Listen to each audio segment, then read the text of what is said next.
all these songs are from a while ago. I was just thinking of that before. But here we are, still playing them, so that's a good thing. Hello, classic rock fans. I am reporting a day after seeing Ringo Starr and the All-Starr Band play at the Miller High Life Theater here in Milwaukee. This is the same venue I recently saw Diana Ross play at just a couple of weeks ago. This is the first time I've ever seen Ringo in concert, and I'm not sure why it took me so long to come around to seeing his show, because I actually really love the concept of the All-Star Band, and we'll talk about that in a moment. But for whatever reason, this was the first time I saw him in the All-Star Band play. I went with my dad, and my dad saw Ringo and the All-Star Band back on their second tour, which was in 1992. This tour is the 15th incarnation of the All-Star Band, so quite a gap in between Ringo shows for my dad and the first time for me to see Ringo play. My dad and I also saw Paul McCartney play at Lambeau Field back in 2019, so it feels very cool to say that I've seen the surviving Beatles with my dad, which is very appropriate because it's because of him that I like the Beatles. At a very young age, he showed my brothers and I the movie Yellow Submarine, and that became a childhood favorite of all of ours. The songs from that movie are still among my favorite Beatles tracks.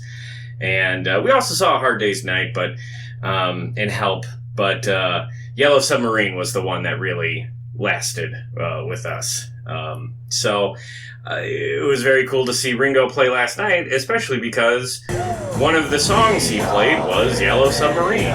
So overall, just a fantastic experience. My only regret is I haven't made a point to see Ringo before now, but that said, it was a really enjoyable show, and it delivered on the expectations of All-Star Band. So if you don't know, Ringo has been touring with his All-Star Band for the past 35 years. And the All-Star Band is made up of a group of successful musicians in their own right who are more than happy to be in sort of a sideman role to Ringo, because he's a Beatle, and really any classic rocker should want to play alongside one of the Beatles. This year, his All-Star Band is made up of Steve Lukather from Toto, Colin Hay from Men at Work, Edgar Winter, Warren Ham, Hamish Stewart from The Average White Band, and Greg Bissonette, among others, but those are the main names. And it's pretty genius for Ringo to do tours in this manner, because Ringo's solo discography is quite large, and there's a lot of great music in that, but not necessarily a lot of big hits. And I don't know if he would fill the same venues if he was doing strictly a solo show. If he was doing a real Beatles-centric show, maybe, but I don't know if that is something that he ever really wanted to do, given that most of the Beatles' songs were written by Paul or John. So doing this All-Star Band deal is a very cool way for Ringo to sort of subsidize the space in his set list with big hits from other artists, and those other artists then are the ones who are basically playing the role as band members to back him up on his songs. For instance, Edgar Winter. Edgar Winter plays Frankenstein and Free Ride as part of the set, and for the rest of the show, he's on keyboards or saxophone. Steve Lukather from Toto plays lead guitar on most tracks, but he will also sing Hold the Line, Rosanna, and Africa. Colin Hay sings lead on Overkill, Who Can It Be Now, and Land Down Under, and then plays guitar on the other tracks, and so on. So a significant part of the set list is not Ringo or Beatles songs. So in essence, it becomes basically a classic rock review show with big hits from multiple different artists. And the artists on this tour are awesome. I've seen Edgar Winter do a full show before. I'm a fan of his. And seeing him play Free Ride and Frankenstein was absolutely awesome. Although, unfortunately, the show I was at, he had some technical difficulties at the start of Frankenstein.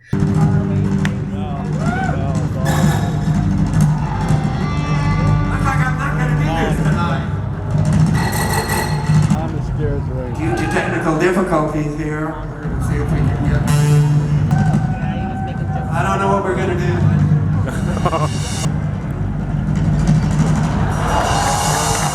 So the show got a little delayed as they were trying to figure out what was going wrong with his keyboard. And there was kind of this moment of like, oh man, is his keyboard broken? Are we going to have to do something else? Are they just going to skip that song? But thankfully, the techs were able to figure out the problem, resolve it, and get him going again. And he delivered a rip-roaring version of Frankenstein, which is one of the best parts of the whole show. I've seen Steve Lukather play with Toto before, and they've always been great. The last time I saw him, Toto was opening for Journey. That was back in 2021. And I gotta say, and I'm not making fun of him, but sometime between then and now, Steve stopped dyeing his hair, because when I saw him in 2021, his hair was black, and seeing him last night, his hair was totally white. I joked, I said to my dad, he looked like Albert Einstein. Which, again, you know, I'm not making fun, just a little observation there. But he played lead guitar on almost everything, and when he did his Toto songs, those got a really big response from the crowd. Africa always seems to get a huge response from audiences. That song has had a very long lifespan. And when I look at the set list, Hold the Line might be my favorite song of the whole show. That song is a fucking jam, and I got really into it when he was playing that song. Let's see, Colin Hay. Colin Hay is an artist I've been meaning to see for a very long time. I've skipped a lot of opportunities. I've had to see him to my regret. He was fantastic. Land Down Under, Overkill, and Who Can It Be Now are some great 80s classics, and I really enjoyed seeing him perform those too. And he contributed to other songs, like when Steve Lukather played Africa, Colin Hay sang the chorus, which was very effective. So yeah, it's not just these guys doing their own solo work one at a time, like they collaborate on these songs, which makes for a better experience. Now, the one guy I wasn't terribly familiar with was Hamish Stewart from the Average White Band. I've heard of the Average White Band. They have that logo with the girl's ass on the W. You know, that's kind of really all I can think of when I think of them, so I wasn't quite sure what to expect from him. But when he started playing the song Picking Up the Pieces, it was that almost an entirely instrumental track that you absolutely know, you just don't realize it's them. It's that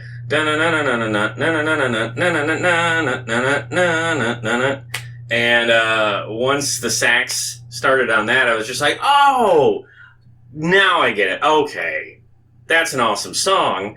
And the other two songs he played later in the night, Cut the Cake, and a cover of the Isley Brothers' Work to Do, I was really impressed. So, yeah, not terribly familiar with the Average White Band, but their songs added some flavor to the night, taking the show a little outside the realm of classic rock, more into like a funk soul kind of thing.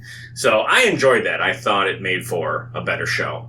Near the end of the show, Edgar Winter covered Johnny Be Good by Chuck Berry as a tribute to his brother Johnny Winter. Edgar Winter had put together an album that was dedicated to his brother last year, and it was, I guess, a Grammy winner. It won for like Best Blues Record of 2022. So that was very cool. I listened to a couple of tracks off that album last year, and that's a good record. So nice to see Edgar still representing that this year.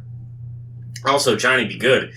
That's one of classic rock's most foundational songs, and given that this is sort of a classic rock review show, it felt very appropriate to hear that song played. So that brings us to Ringo. Ringo opened the show with a couple of songs, including my favorite solo track of his, It Don't Come Easy. Then he went on the drums, and, for a good chunk of the night, I was really watching Ringo play the drums more than whoever was singing.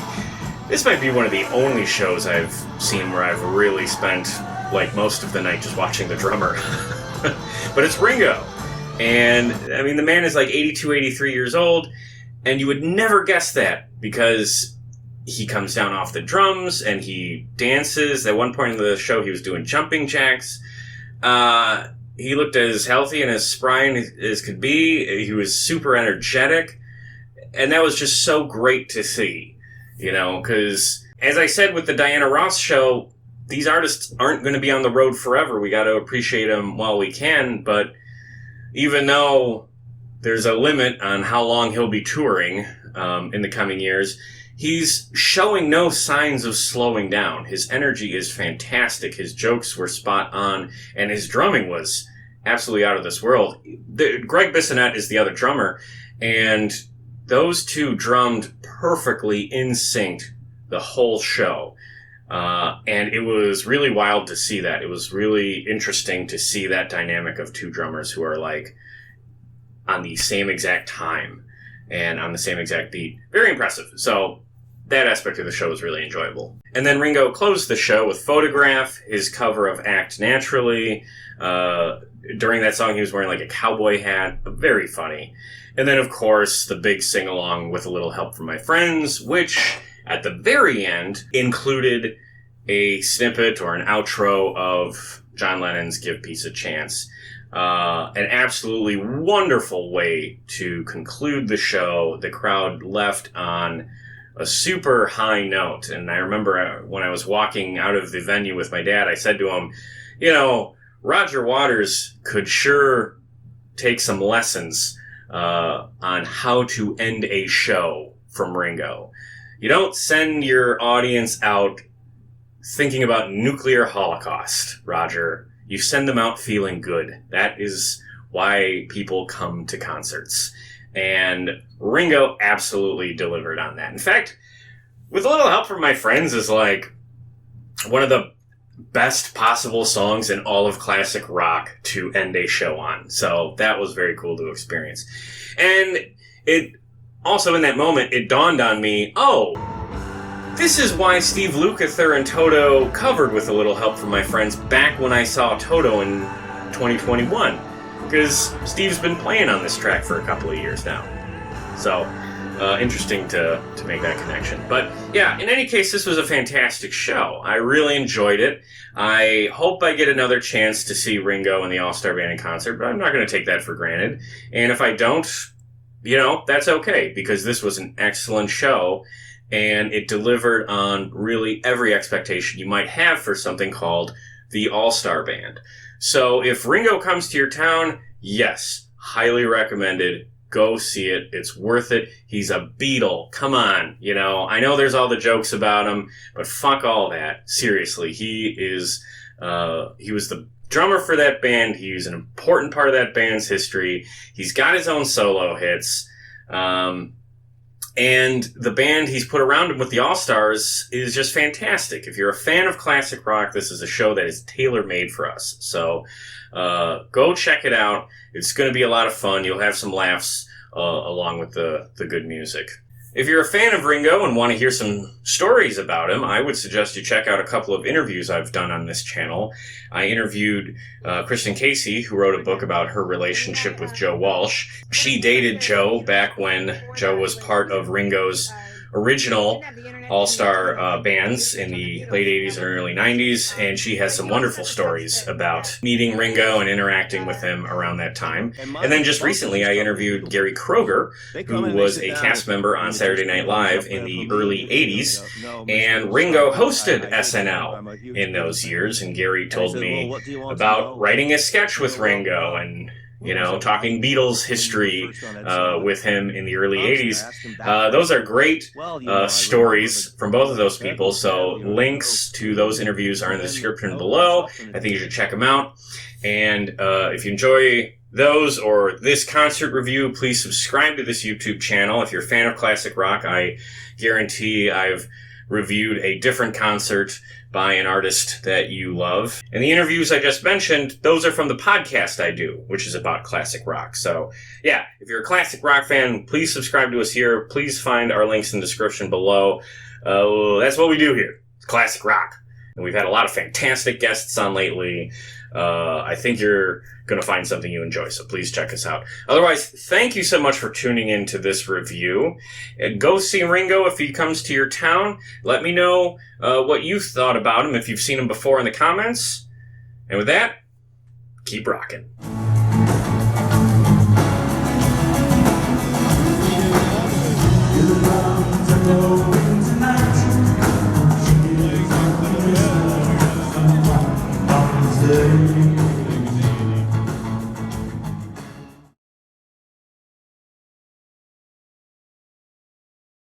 Meeting Ringo and being around him in those years. Oh, holy fuck, that is huge. That's the first.